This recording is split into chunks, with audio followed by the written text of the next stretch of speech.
What's up, Matt? KEGGAG. How are you, brother? What's Can you up, hear me out? dude? Nothing much, dude. Hyped to chat some biking. Yes. Dude, are you on the And floor or are you in your bed?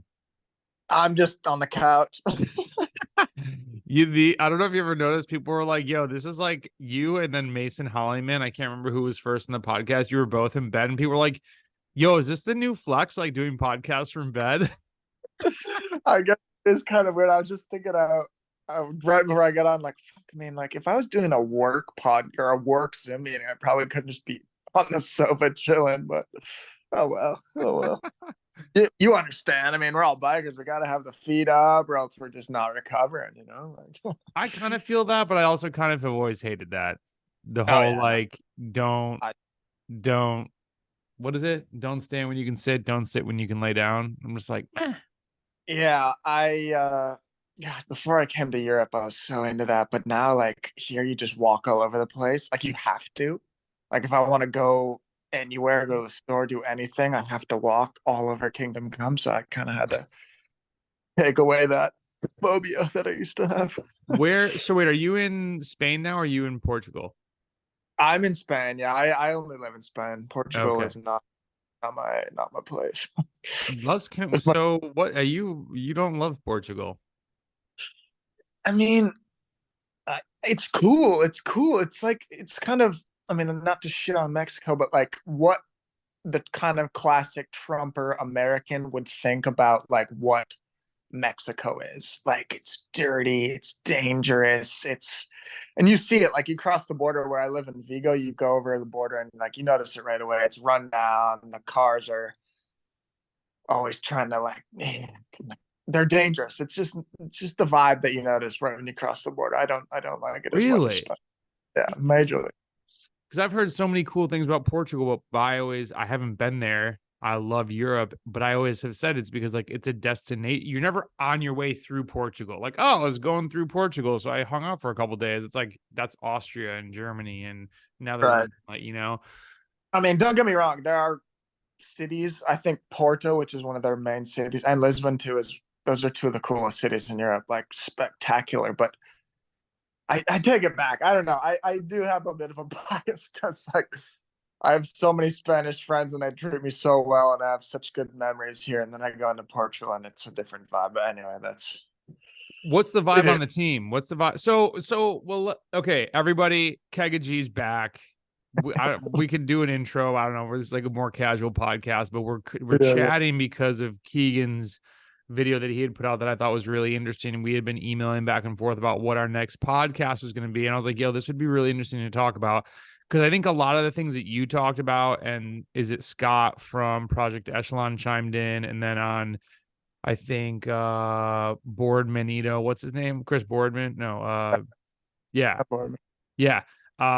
He was like, yo, I'm here for this. And so I think a lot of people in the pro circle knew what you were talking about, but other people were kind of like, wait, what? So because Yeah. and I say we as amateur cyclists, people who aren't pros, see you in Portugal on a Portuguese team, like, yo, that's sick. Whereas that might not be the full story. And so, what's the vibe?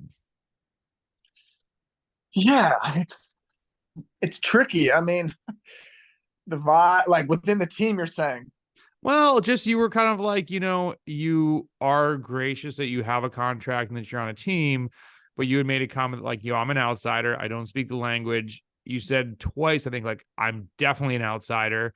Do you not feel the team vibe? Because later, then you were like, if I was on an American team, it would be like, yo, let's go. So yeah, and I realize you're probably in a funny spot. Like, you can't really say, we're not I, asking you to say something negative, but like, I'm what not else? afraid. That's don't Not worry. afraid. Okay. Throw punches I'm then. Let's go. that, Paffle, we're that's coming, baby. exactly I'm past that time of my life where I'm afraid to like speak what I really think. Oh, yeah. No With it, cursing. No cursing today. no person, okay. Um, It's a family friendly channel. that's fair. It's fair. I mean, you get demonetized on YouTube if they're swearing.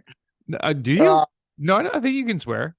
you can swear, but like there's certain combinations of words they'll like demonetize your Oh, video. probably. I'm more likely to get demonetized if I have like Drake as my walkout song, and they're like, you can't play that." And I'm like, "Wait a minute, this is my walkout for the podcast." So we're like, "No more walkouts, no more theme music. Let's just get to the freaking bike content." Damn it.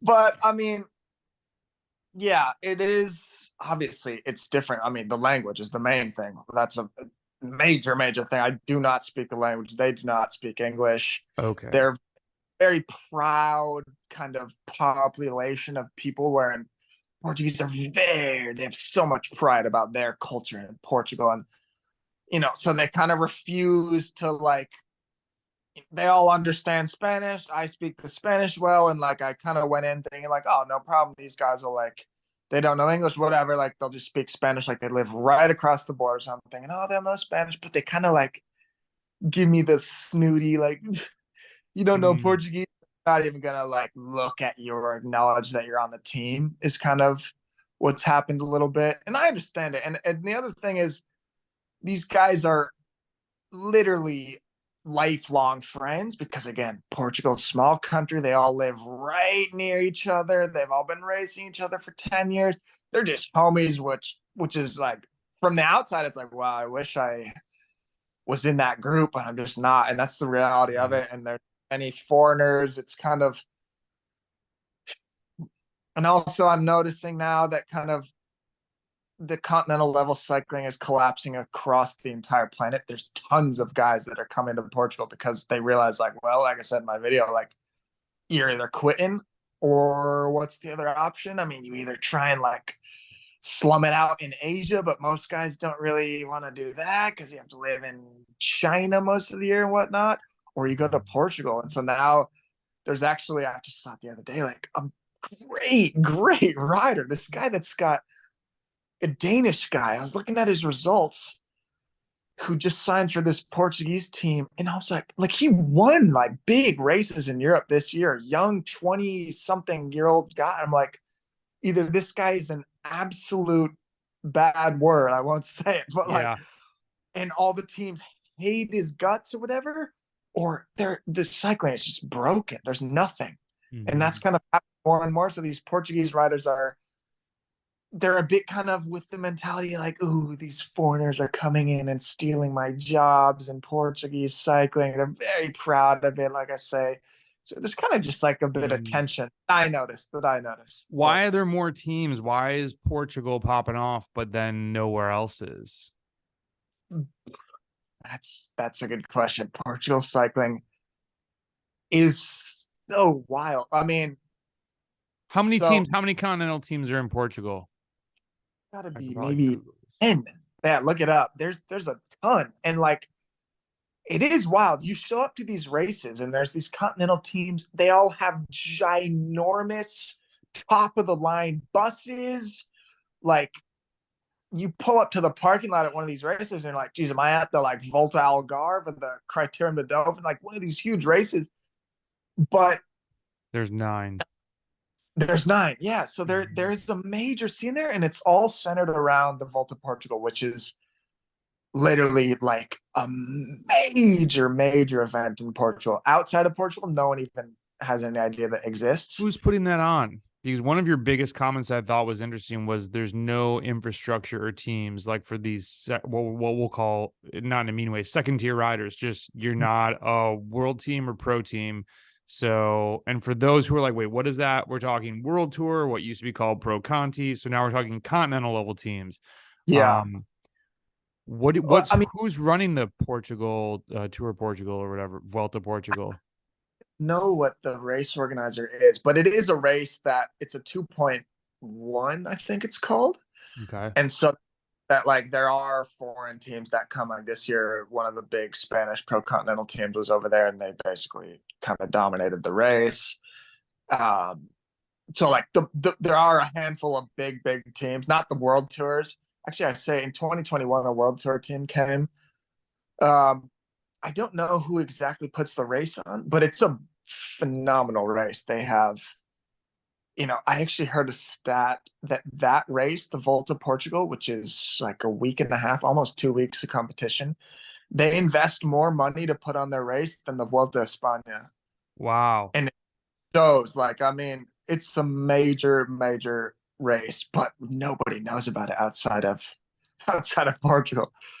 What's the fan vibe like? Same as other races or Oh, bigger? there is this climb that they do every year. It's called the Senhora de Graça, and it's like this circle climb that goes up this mountain, and it'll be like Alpe d'Huez, like just loaded with fans. It's wild. Like I've never raced a race like that.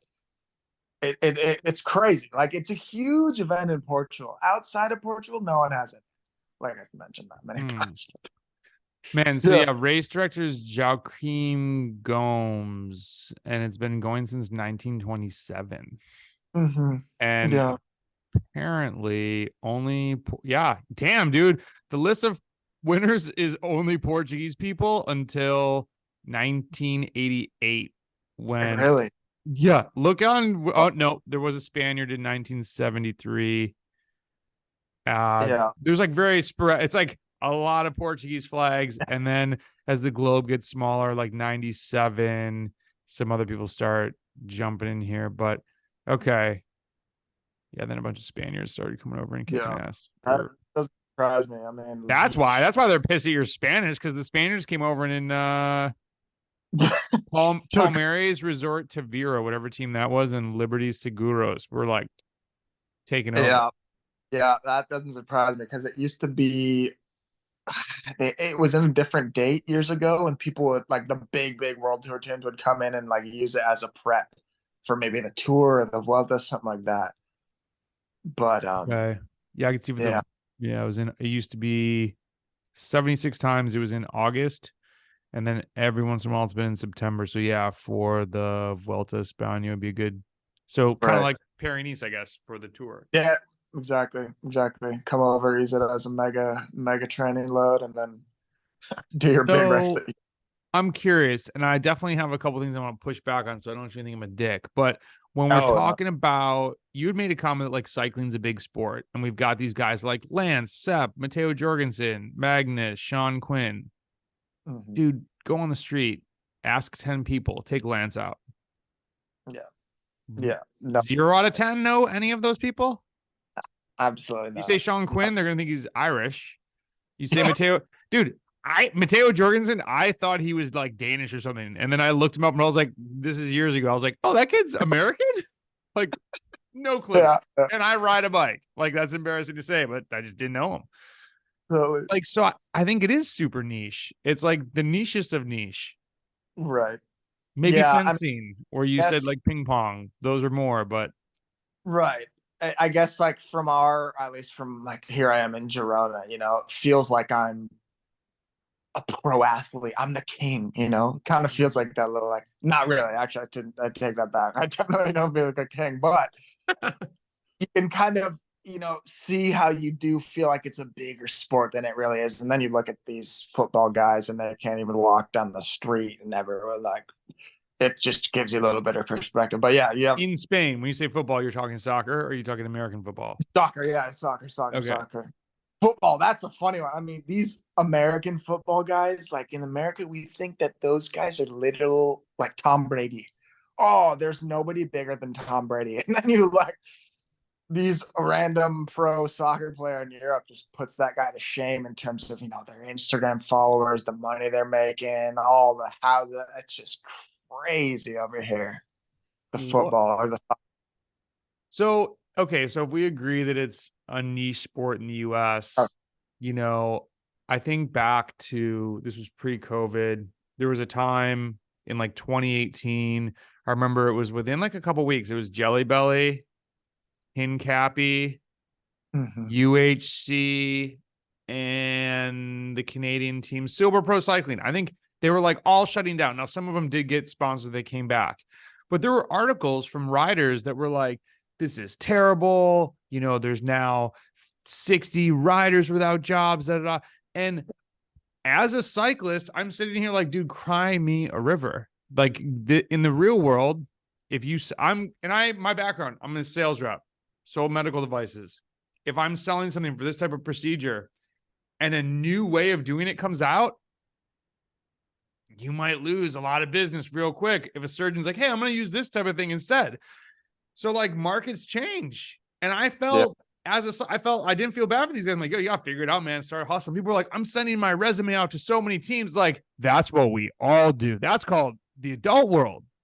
And so I don't say that to be a jerk, but it's like, what's the actual remedy? I mean, you totally right. Like, what's to say that we deserve to be a pro? Yeah. A pro in this niche weird thing. Like there's whoa, dude. What did you see that? Yeah, I did. I don't know how that happened. What the hell just happened? I was like, yo, do you have balloons? I don't know what the hell just okay, the balloon I don't know how that happened. If you're not watching, if you're listening to the podcast, you have no idea what we're talking about. If you saw that, KEGGAG just rolls with a stack of balloons. Right? Like, we don't deserve this. Balloons, though. What's up? Okay. So yeah, I think, and again, I think when I say that, I'm super sensitive to the fact that athletes pour their whole life into a sport and they go down a trajectory, and it does totally suck to have a rug pull out from under you, but we can't just sit there and say, well, there's no money. Where are we bringing the money in? Like, where is this money supposed to come from? And I think the reason I'm curious about like the Volta Portugal, not saying like, oh, somebody could just go match what this guy's been doing since 1927. I think of the Rochester crit where I grew up. It used to be a 2-hour crit. It was on the NRC calendar. They then made it a 3-day stage race, grew. And then within a year, and I would love to reach out to the promoter because I know some of those people, they tried to make it a tour in New York. Making that jump, the race folded. They've tried to bring the crit back. Like, it just crumbled everything. And people were like, where did this thing go? What happened? They came back once with the pro race. There was no more amateur racing. It was just like, how did it tried to grow and blossom, and instead it just killed itself. So like, it was a terrible thing to see. So there's like, I don't know why, or now that you're saying this, how does any bike race make money? Like, I'm asking, like, how? I just don't understand. Like, I mean, maybe the tour, because they have such a reach that maybe they can attract some sponsors. I just literally don't know how the layout of the business is at all that would be profitable in any way. I just don't understand it at all. The tour has to be the TV rights, right? Like TV rights, and then the advertising, and you have people like, watchmakers that want to make the tour watch, and they have the tour edition this and the tour edition that. So they license the name to all these things. But yeah, when you're touring New York, you're not licensing anything to anybody. So that middle tier is effed. Like, yeah, totally. Yeah, totally. Like a tour of Utah was around for years, and like Larry H. Miller, the guy that put that on, I'm assuming that he wasn't just doing it as a hobby. He had to have been making money. But how? I'm just like, I would love to know. It's a curious question. I really have I don't have a business background at all to trying to guess on such a thing. But so we kind of were talking about a similar thing. We're talking about, okay, how many, and I'm not going to pull out the email because these stats that we were like kicking around could be totally inaccurate, but AAA baseball players, and I don't know how much they make, but some of them I know have other jobs and are working. But then how does the business work? You have all these people that come to this stadium and still spend money. They have, even on probably a crap night on a Tuesday night, they're pulling in 2,000 people. Half of them are getting tanked and buying a ton of liquor. Like, they're making money at this thing. So I think we're in a sport where it hasn't been figured out still. How do you monetize this thing? And I think we're seeing more of, they need to have more onboard cameras. I think the camera work this year from the motos was, I asked somebody, I said, did the race get faster, or is it just that we're seeing things more in HD, that even as a cyclist that knows how crazy the descents are, we could actually, I had people messaging me that didn't ride that were like, yo, what is going on in this bike? Like, this looks insane. I'm like, never heard that before. So maybe like that's catching up a little bit in terms of viewership, but we're decades away until people start to like the sport, to want to pay for the sport, to watch the sport.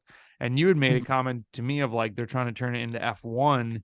Do you guys feel that way of it's getting faster for maybe the wrong reasons, for more for just viewership, or? Not so much speed. It's more so like when I made the F1 comment, I'm more thinking like they're just trying to like okay, so F1 and F2, no one has any idea anything about F2, but like F1 is just the sport of this era, you know?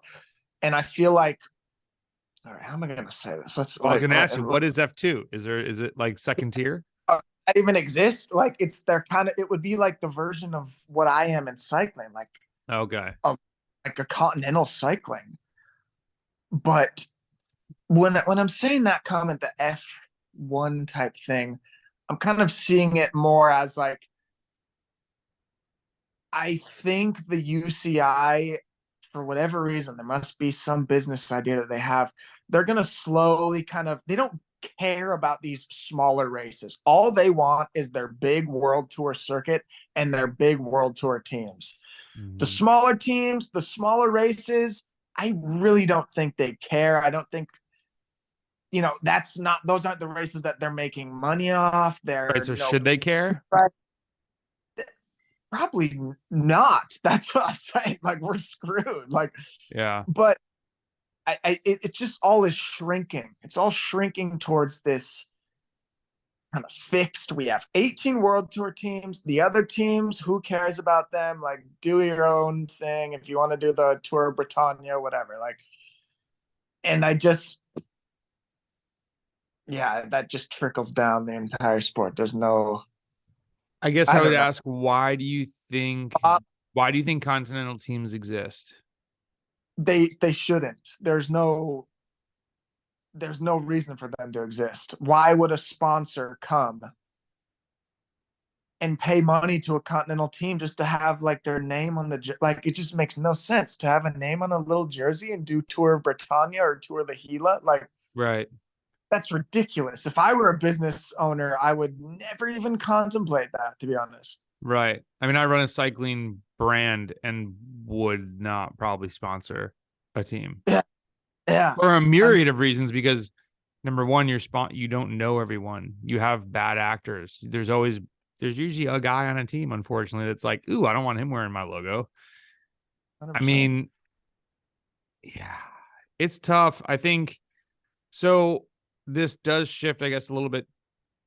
Man, that's an interesting comment that they shouldn't exist. So a kid comes up and you just got to be that world tour freak. I mean, what about, we've kind of talked about AAA baseball, but something that doesn't like, okay, I don't even know what they call it now. There was Rochester Razorbacks. It was a not even, what's the B League in the NBA? It's like Good. the G League, I think they call it, or something. Like Yeah. the league below that was where there were guys, those guys are still working. They're getting side gigs and jobs. And I think the tough thing is cycling. If you want to get to the next level, you need to be riding a lot. So Yeah. you can't go play at the gym for 2 hours and then go work 10 Yeah. hours. Like there's just not enough hours in the day. So then we could maybe talk like, okay, so maybe you do kind of got to be a crit racer. But if you're a crit racer, then, you can go and train 2 or 3 hours a day and still work somewhere else. But then that doesn't take you to the world tour. So is it Yeah. just like you better start in this sport super early, or be willing, you've got income from somewhere, maybe your parents are loaded or whatever. Like you don't need to worry about making money as a human being. And so you can spend these, 7 years cutting chops and hoping to get on a team in your mid-20s. Like, yeah, the path sucks. Yeah. It's gone away. Like years ago, there were like obviously there was the be a freak path, and they identify you from a young age, and they kind of put you in the system from a young age. Or you could take the like Phil Guyman, Mike Woods, even like kind of a set path, who like Set was a freak all along, but he wasn't identified until much later. Mhm. Whereas nowadays, cases like that are basically non-existent because just the way that they're doing the hiring these days in cycling, they don't even blink eyes at someone who's not under 23. Right. Like I said, this guy that I was looking at, the guy that's going to race in Portugal, like I would hire this guy. Like if I were World Tour director, this guy freaking won races this year, like big races in Europe, and he's racing in Portugal. Could even be racing for free, literally. Mm-hmm. Let me ask you this. What's the range on a Portuguese Continental team? What's the salary range? Yeah, I mean, I make enough to live in Spain. Okay. I can get by as a single man, like Right. Like, yeah, can you have a family? God, no, not Okay. even. Yeah. There are a select few, I would say, in Portugal that maybe are making enough to like have a family in Spain or Portugal, which again, if you've got 30 grand income in Spain, 40 grand, you are a king. Really? Like you are balling hard, making significantly more than 90% of people here. So I should move to Spain. You're telling me, dog, I know. You're Yo, telling me. KEGGAG, we're gonna start a podcast in Spain. It's gonna be called. I'm trying to get my parents over here. They're like, yeah, our house is worth 1.5 million and we might sell it, but we don't know if we have enough money to live. I'm like, get over here. Like you need maximum 4,000 a month for two people and you're balling hard. Oh my God, that makes me feel so good.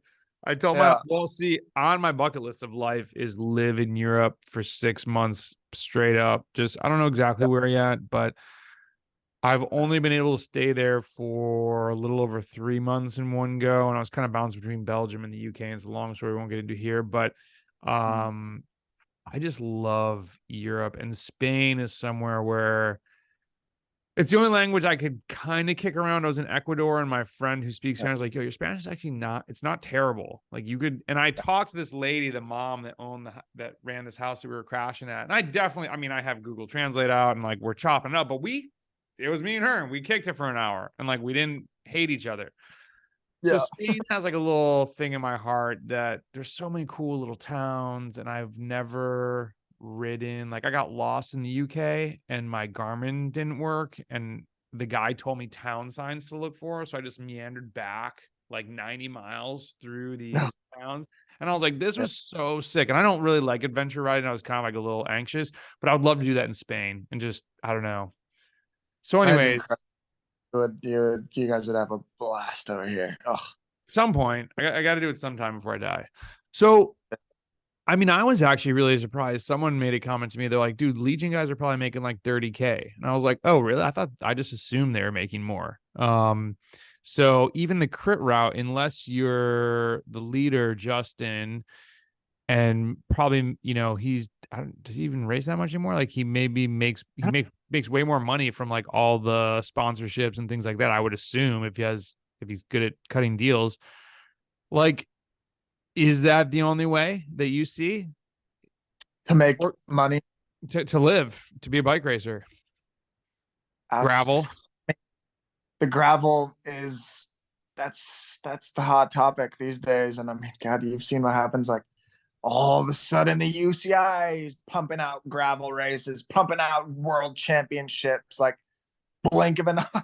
It's kind of funny how it works. Like they just go from trend to the next trend, and that there is money in the gravel and there will be more and more in these next years because people are, they're in my situation. They're just like, you know what? I'm not going to race in Portugal. No way. So I'm doing the gravel. And I know a guy here that he signed a pretty like 100 grand contract with a big bike company in the US. And I think he was second this year in like one of the big gravel races in the US. Maybe he was like third or fourth in Leadville, had a decent consistent season, and he signed like an 80 grand deal with Canyon, among other.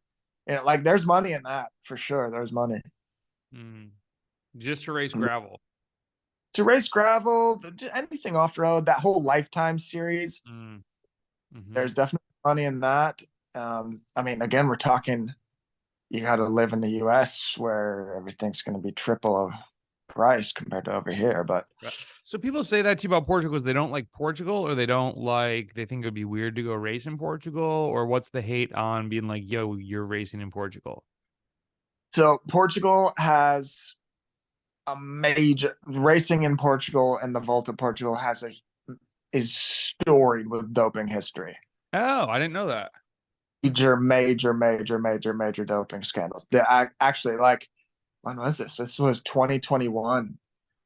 There used to be the team that just dominated the Volta for years and years and years. And this team paid well. Like, these guys are making like world tour money, huge money. What's the minimum in the world tour now? Do you know what that is? Man, maybe it's like 50 something. What's I the want to say. average world tour? So that's like the scrub that doesn't really race ever, or gets like the poop races. What's average? 100K? I feel like they pay pretty well up there. I What do would you think with even like Mateo or Magnus or the guys you named? What do you think they're making? Sep's on another level now, but I'd guess Mateo. I wouldn't be surprised if that guy is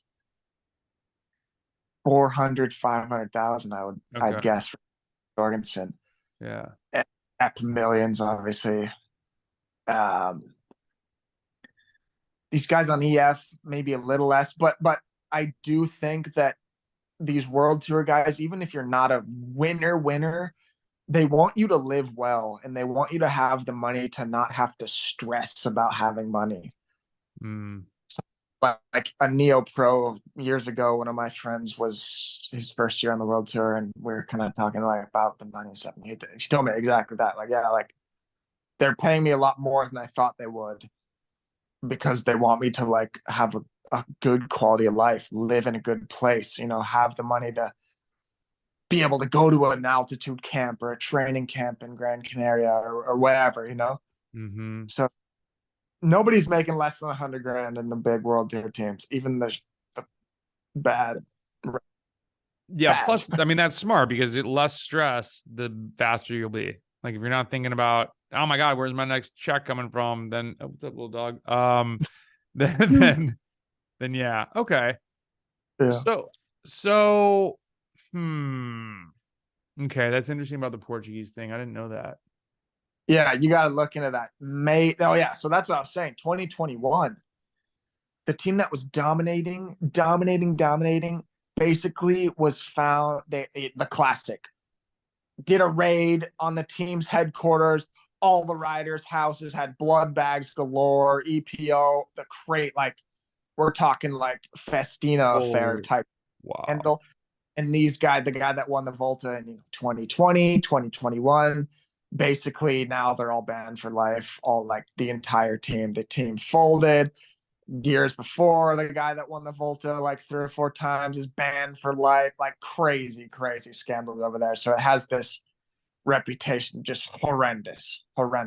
Now that you say it, I feel like I maybe saw that, but was like, oh, it's Portugal. Like, what's going on in Portugal? So it's like, yeah, case in point right there. I was like, next article, Velo scan.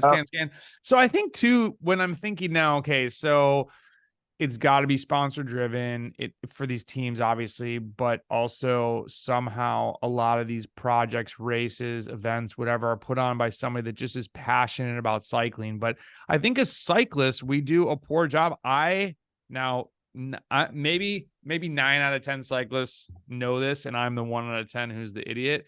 But I saw Geraint Thomas next to the Ineos Grenadier, the car, and they were like, oh, G. And someone's like, oh, it should be a G Wagon because of Mercedes. And I was like, wait a minute. Ineos, that's a car. They make cars? What is? Yeah, And so I looked it up. I thought Ineos was communication. And so I me could just too. be a total moron, or I had never seen a car post from the freaking bike racing team.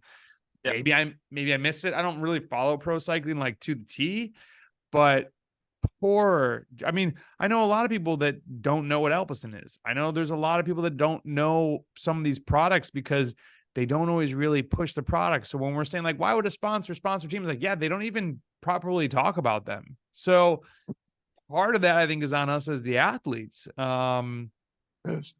I don't know. And like when they do try and push, I mean, like now that human powered health, now that they fired me, like the message that the human powered health wanted us to push, in my opinion, was like had great intentions, but it was just it inspired so little hype in me. I'm like, it's just kind of the classic stuff from like kind of just being like, ooh, the cringe a little bit, you know? Mhm. And I'm thinking, okay, this is why this company is paying this team, whatever, let's say 8-10 million to like have us be like saying stuff about how to, yeah, I like to turn my phone off an hour before bed so that I get optimal sleep. Like, cool, but it's just like, ooh, is it? You know what I'm saying? There's no Yeah, other yeah, way yeah. to describe it other than being like, oof, that sound of just like, wow, that's not worth 10 million. I'm sorry, like, I would word, but it's encourage people to go to the Human Powered Health website because after KEGGAG and I were chatting, I was like, wait, I don't even really know what this sponsor is. And I was like, whoa, wait, these guys are sponsoring a pro Conti team, or excuse me, a pro team now. mhm. And I was blown away. And I was reviewing back like, LOL. What the hell is Yeah, going it's on not. here? But then you try and look at it from the direction of like, okay, it's I think it's like an insurance company, maybe. That's the thing. I Are was the they rider. insurance? Wait a minute. Now I've forgotten from when we talked about this because I thought it was like life, just helping lead a healthy lifestyle. Like I don't see how sponsoring this cycling team, they must not understand cycling. Like Yeah, just the connection was not there. So then, okay, let's talk about like I get Project Echelon. I love what they're doing, and their front sponsor is like working with, what's the term, veterans, and so like they use cycling. I know I talked to Will Harden. Obviously, he coaches with us, and he used to race for them. And it was like he'd have athletes from there, and they were involved in their own training. So it was like, oh, this pro team has an effect on athletes that are interacting with who they're trying to act, like it all the dots connected, who they're trying to serve. yeah. Whereas, I don't know. What's Yumbo? Isn't that bread? What's Visma? Good Yumbo question. Visma. I have no idea. I don't even know what Visma. my team's company is. Soft FFL. business software. Oh, you don't know what FFL is? I was just. Are you kidding me? Idea. Like I have no idea. I love that. Let's find out. Yeah. Varied products of electrical installations. .pt is Portugal, huh? The .com Yeah. .pt. Yeah. Yeah, so they have a very not new looking website, but they are doing electrical paneling. Okay. Okay. That's what Panel I'm trying. boards and interesting. Yeah. So, Gotta get tape to push that brand forward. it doesn't make sense. Like how, but people Yeah, are it literally. recycling. They're not even buying these. This is for like housing contractors. Yeah. That's one reason why, and even from, I think this goes to speak to, there's going to be amateurs that are listening. It's just because I think it's an interesting conversation. But when people are talking about sponsors, sponsors that I went after, Nalgene, they sponsor cycling, but also because they have sports goods. They're from Rochester. We had Mount Bora was a clothing company that sold ski and cycling gear. Okay, the connection is there.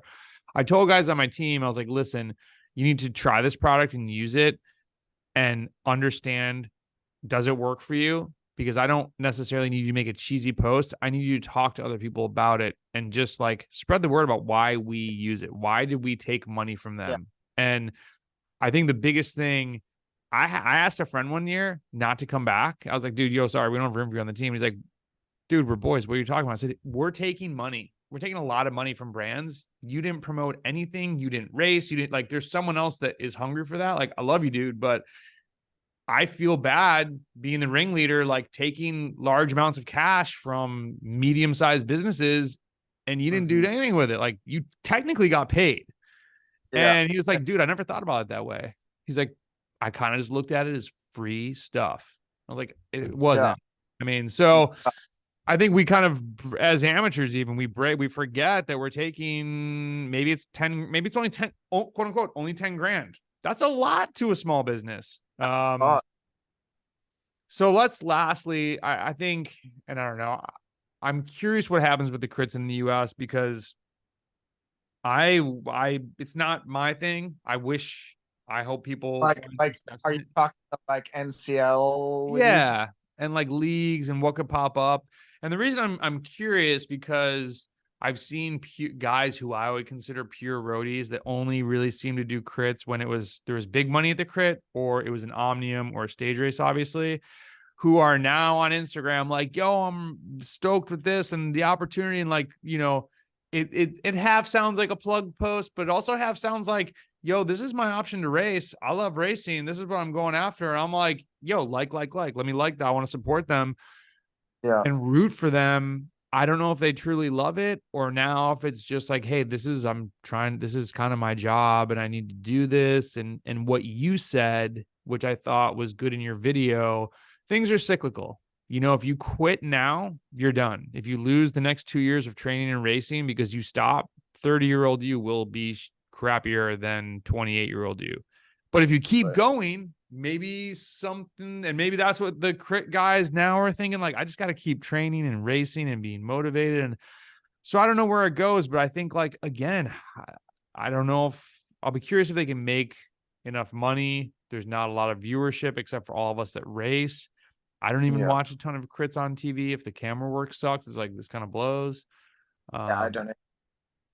So Yeah, I mean, the what's crits. the vibe from, I kind of know your vibe, but maybe other people that you talk to that are like, are people into it? Or are they just sort of like, I just got to do this to survive right now? I think nobody goes to the crit type league. Okay, maybe someone will do the crit league. Or okay, I take that back. Legion also does some of these routers. I mean, like we look at a success story like Riley Sheehan, Yeah. who, you know, I don't think he'll have any problems with me saying like that guy was definitely not in his ideal place over there racing criteriums and local state races in the US. Like, talk about a guy that is so hungry to be racing any race in Europe. He was not hyped to be over there, but like we were saying, that allowed him to keep training, to keep, doing the races, doing the intensity, and then he got his opportunity, and now he's 3 years in the World Tour coming up. So like, there are going to be a few success stories like that, but I feel like the majority of the crit guys, it's kind of the same. I mean, if you're really, the way I see it, the high end of the sport is on the road. And if you really want to, that, like, I call myself at least an aspiring pro athlete. I'm shooting for the top that I can get. Whereas if you kind of decide to go the crit way, decide to go the gravel way, coming from a road background like me, it's kind of, I see it as you kind of gave up, but you like doing bike races a bit. So you want to just, do some crits and kind of coast off your 10 years of work, your 10 years of base that you have on you. And maybe you can like I have a good buddy, Kyle Murphy, who was on Rally for years.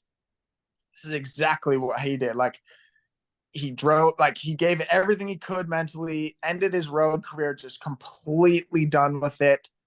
But he loves racing, he loves the camaraderie, and he rides for Legion. He doesn't have to train as much. He's able to be with his family. He can do some cool bike rides here and there, maybe a couple of runs every week. He doesn't have to follow a rigid schedule, be in Europe all the year. So that's great for a guy like that.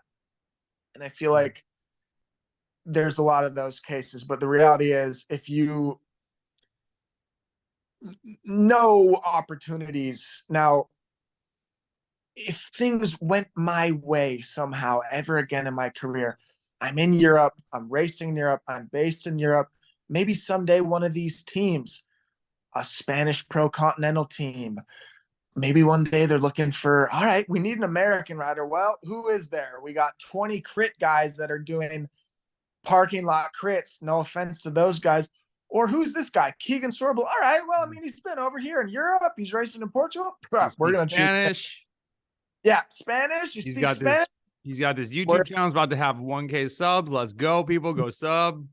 I got 1K. So I've got 900 subscribers from my parkour videos. I've got maybe 10 from. Well, we'll get you more. We'll get you more. We're building, slowly building. I got it. So I mean, dude, yeah, and I was really surprised to see a guy like Kyle Murphy on Legion. And this again, I'm not pooping on anybody going to the crit league. I was just surprised because he always struck me as like pure roadie dude. And then when Robin Carpenter moved over, I'm like, Robin's won a stage of Tour of Britain, which I don't think 9 out of 10 cyclists realize how mega that is. Like when that happened, I was like, here he goes on to the next. And I was like, left turn going to Legion. I was like, wait. This cycling is so broken that's what it is. Like there's just with both of those cases, it was way more. And again, they won't have problems with me saying this. Like it was way more just being like, all right, my whole family's in the US, my wife's in the US, my kids are in the US.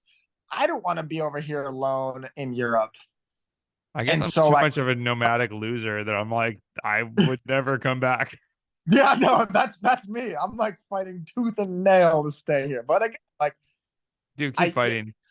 Felt really badly for these guys. Like Kyle Murphy, just like, he's got his young kid, barely just born, and he's over here racing in Europe, like having a bad time and having sicknesses. And it's just like, oh man, that's tricky. You see why he goes back. But that's tough too. Unless it was not planned, like you have a kid and you're a pro bike racer, like you kind of set that complication up for yourself. Only play devil's advocate. I'm not trying to be a jerk here, but I think also like, and to be that guy, it's like Riley is not the usual case. He was in Europe before, then came back, has a storied history with his dad, like has some great connections, got the ability to come back and just was killing everyone here. And then you win Perry Tours. It's like, whoa, dude. So, like, I think even someone who has, I say this is like how amazing of a bike rider he is. I think being there before probably kept his hunger going. Whereas, like, most riders in the US, they come back. It's like, I'm here, I'm doing like, there's no stage races. You go from European racing to want. I mean, so kudos to Riley for keeping it going. It's like, go back is crazy. His story is super cool. I really am inspired by that, and I'm so glad for him. What's up with Israel Premier Tech? We got a lot of Americans on there and on their like not Devo team, but like the Premier Tech Academy. It seems like those guys are all. Shout out to IPT too, because a lot of those guys are the ones that say yes to come on the podcast. People are like, who do you know on Israel Premier Tech? I'm like, I don't. These guys are nice and they share their time. Who else went on? Who else?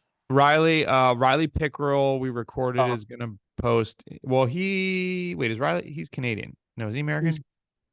He's Canadian. Yeah, so close enough. Before we had Cole, and I always confuse their last names because Cole Patton was on. Cole Kessler. So he's a younger dude. He's on the Devo team. Super humble guy. But so. And it actually all started with another Canadian, James Piccoli. He was on, and that was a sick pod. Yeah, that's right. And now he's in China doing the Chinese thing. So is he racing next year? I don't know. I don't know. Yeah, talk about a guy story in this sport. Man, he's been all over the place. Yeah. Well, man, I don't know. We obviously don't have like the answers, but I think it's an interesting conversation, just the different ways that athletes can go and like the options or maybe lack of options. But I do think your comment of this middle ground should not exist. I'll be curious how much longer it goes. And it's funny, and I don't know what the deal is on all the teams, but like even on like a Hincappy team back in the day, I had heard like those guys were getting paid because they had to at some point, but they had to buy all their stuff. They're like, oh, we're not getting any money. We get paid, but then we have to buy kits and a bike. And so we have to pay back. And so there's always like weird things. And I think it's gotta be riders need to drive more revenue in a way, because I think it looks like, hey, I got hired by this team. The team needs to take care of me. But like you said, like these sponsors, it doesn't necessarily make sense for them to sponsor a team. Makes no So sense. maybe there Makes needs no, to be more onus on like more individual sponsorships that would be, because that's the other thing too. Like, let's talk like products, brands that want to get in. They don't always want to sponsor a team because there might be like one or two stars or one or two people with influence, but the team is like, well, we need 50K because we have 10 guys. Like, yeah, well, yeah. three of them aren't going to talk about anything. Three are going to like aren't liked by people. And okay, we'll give you stuff for three people. So then it becomes really tough with Yeah. like maybe athletes do need to bring on their own sponsors more. And I don't know. And we're seeing that a ton over here where like, 5 years ago there were a lot more Continental teams that you could go and race there and get a decent I mean, not like you can scrape by type of salary, Like 15K, 20K. like 20, 25K type salary, which again for Europeans is like you can get by in most countries in Europe with that very well. Like that's like, I mean, like I say, if you make 20 grand in Spain, you're an average citizen 100%. But now those same Continental teams are kind of doing exactly that, where you have to, they'll say, yeah, sure, you can be on our team, but you have to bring a sponsor that's going to pay your salary and probably pay a little bit to the team for helping flights or whatever. And that's where it's going. So like there are just the teams that are there that are going to actually pay a rider like they used to, like a Jelly Belly used to, or a Hincappy, basically non-existent outside of Portugal and very, very few others in Europe. Mm, Yeah, okay. pretty well. It is, like I said. I mean, like, but why? Why do they pay us? Why do we deserve it? We don't deserve it. Like the pro sports, the pros deserve it, and they're the world tour guys. Like, Right. I mean, That's the thing. Yeah. I think we need to compare and look more. I mean, it goes back to the model, AAA baseball. I think, you know, then we're in the circle, but then you got to work another job, but there's not really time to work another job. So maybe it's got to be crits. It's just this like yeah, merry-go-round of problems. It'll be interesting to see what happens. yeah, And it will be. my, I Good so I just outlook. Googled average annual wage is about 29,000 euros in 2022 compared to other, and this is from statista.com, compared to other European countries. Spain does rank fairly low. Yeah, very low. Then what is wealthy in Spain? To be considered rich in Spain, people believe they need to earn at least 15K per month. So that's what, one 15. set. Oh, If you made yeah, 170, if you made $170,000, it's more than what, that's the top 1%. that's you are an absolute king with that type of money here. Playing. Like, oh, well, like I remember when I was on the salary from Human Powered Health, just an average American salary. A couple of my like Spanish friends, like we were chatting money, and I don't like care. Like I tell people how much I make, I don't care, and they just lost their mind. You're getting that much for biking? Like, oh my lord! Like they were just losing it. That's But crazy. It's that's interesting. And oh man, I'm going to butcher this example, but there's examples, of where like when Americans find out about how much, like a factory worker makes in small countries, and we fought where this is terrible, da, da, da. And there was this case study where finally the government was like, listen, you guys, I understand what you're trying to do, but if you pay these people $10 an hour, they're going to make more than doctors. You're going to like mess up the social fabric of our country. yeah. And I was like, this is great. Like to understand the macro of that country going on. I was like, whoa, that's how like just our view of money and stuff is so skewed over here. Anyways, it's Uh, like you're saying with your parents, like, oh, we've got this house. It's like only worth 1.5. And like, we might not be able to survive. It's like, oh my God. I'm like, But oh that's a real thought from like most people, because it's like a life in the US is pretty expensive, and it can be. yeah, yeah, it's insane over there. I couldn't. I hope I don't have to go back. I really do. But anyway, Maybe I'll that's see another. you in Europe at some point. You got it. I really Dude, I recommend. And it is a pain in the ass to get all the visa stuff, but I've learned so much. It's just been such a great Like, dude, experience. I'm coming on a Schengen and I'm gonna pop in for 90 days and I'm gonna go to Croatia and then I'm gonna pop back and be like, hola. Yeah, I mean, and you could do it like, I mean, I don't know how, like, what other, if you need to be in a certain place, but I You mean, if need you're a YouTuber type, not oh, saying that you're an influencer, but please don't call me you, that. So oh, no, somebody said that to me. They're like, so it's actually funny. We're like obviously still super small. And so this was the first year though at races that people were like, yo, EVOQ. And I was like, oh my God, they actually know how to say it because people were like EVOQ, yeah, and yeah, I was like, yo, I'm racing with a YouTube influencer. I was like, who else is here? Do not call me that, please. That sounds terrible. YouTube Dude, influencer. I was like, I just am obsessed with this sport and like making videos and talking to athletes. Please don't call Yeah, me. It's but no, terrible. It was a low moment of the day. you've But got a good to be able to do that in other parts of the world. Like, you might as well take advantage that's someday. interesting. I never thought about that of getting like a travel visa because for the Schengen thing, it is like a 6 month window, which I realized. So I went. The reason I was in Belgium, I was in grad school. They had this study abroad program. I eventually was like quitting my job. I'm like, yo, I'm gonna go to Belgium, and I booked this Yeah, ticket for 120 days. Lo and behold, they're like, you can only be there for 90, and I couldn't. I'd already paid for the ticket, and I had housing on the front end and had to come home. It was a long story, but anyways, so I went to Scotland and to Croatia, and they were yeah, like, "Yeah, you're good with doing that. You just can't come back for the next 3.5 months, I think it was." So yeah, 90 yeah, days and yeah. 6 months, if I have it right. It's all a nightmare. I like. I don't know why they make it that hard. I mean, I understand like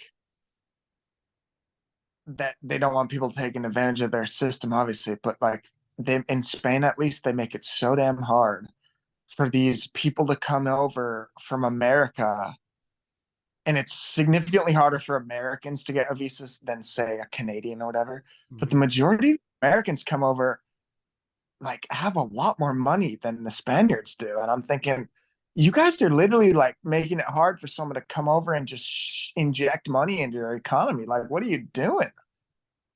I think they're more worried though, aren't they, that we're just going to try and take over stuff, jobs, and Yeah, have more yeah, influence then, there's and tons of different layers to that. But I mean, with the visa that I have, you have to show that you have a 30 grand in your bank. yes, Not allowed to work. I have a non-lucrative visa over here. So I mean, like basically I'm doing nothing except just spending money. I have to have my own private insurance. So I'm not gonna take advantage of their um right. health Ah, insurance. dude. Oh, Yeah. but this is exactly what happened when I went to Belgium because at first I was getting a visa, student visa, and it became like the university got involved and like, yo, dude, I don't know what's going on, but and then I think it was 50K euros. It like couldn't even be dollars, and Yeah. I didn't have 50K, and my parents were like, dude, what? No, we're not giving you 50K to put into euros. Like, figure this out. Yeah. So then they were like, no, no visa, just you gotta leave and go and come back, and I was like, all right, whatever. Yeah. Yeah. It's hard to get it all sorted, unfortunately. You can How's the teach. coaching going? Yeah, it's fun, dude. I have a few clients. I'm having a blast. I Let's really am having. go. Yeah. I mean, I talk with each guy every day. Fucking, or excuse me, cross word. That's you. Oh, truly having a blast with it. I really, and the guys are both like, I only have two guys right now. But they're both really into it. We chat all the time, and yeah, Are they it's American? both Americans. Yeah, yeah, yeah, Cool. yeah. Sick. So Keep that going. I mean, that's even yeah, yeah, more lifeblood, and that's something good to fall back on if you enjoy it. And yeah. if you do decide to come back, or then we could have, then we'll try and poach you as a coach. We can have EVOQ Love it, man. Portuguese training camps. Yeah, I yeah. want to do stuff in Europe. People ask us, like, it's actually super cool to get an email from someone's like, when are you gonna come over to Europe more? I was like, dude, I'm humbled and I would love to. Yeah. And we had a couple guys that were in Slovenia. You maybe have raced against Andy. God, I'm blanking on Andy's last name. He raced for that. It's it sounds like a German name, but it's like Farvenbear. They're blue and yellow. Bourbon Bear. I don't Anyways, know. I don't know. EVOQ, BAJC. I don't know. I don't recognize that name. I'll have to discuss Andy something, eh? I'm gonna get some Yeah. food ready. Thanks for chatting. Try and chop No it up and post it up, and I'll be curious what people have to say. Yeah, leave us your comments, guys. Should the is that the title? Should Continental Racing die? That's a clickbait. Keegan Sorbo, the last Continental racer.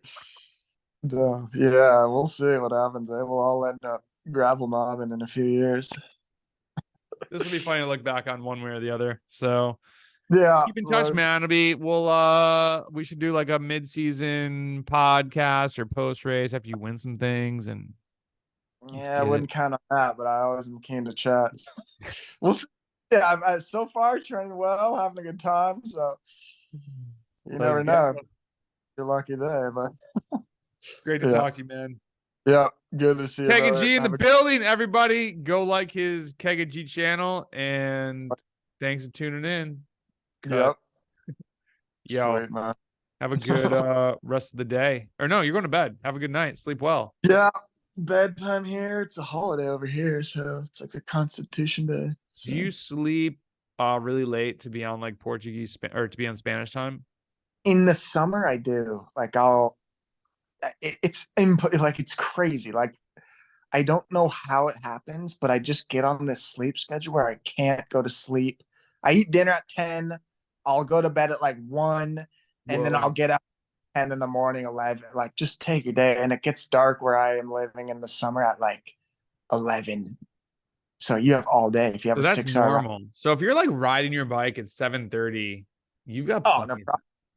Totally. Yeah, exactly. So I just am on like an alternate schedule. Total. I'm Florida here. Like, well, it's obviously a different vibe, but it's everybody rides super early. So I leave at 5:30, 6:30 in the morning.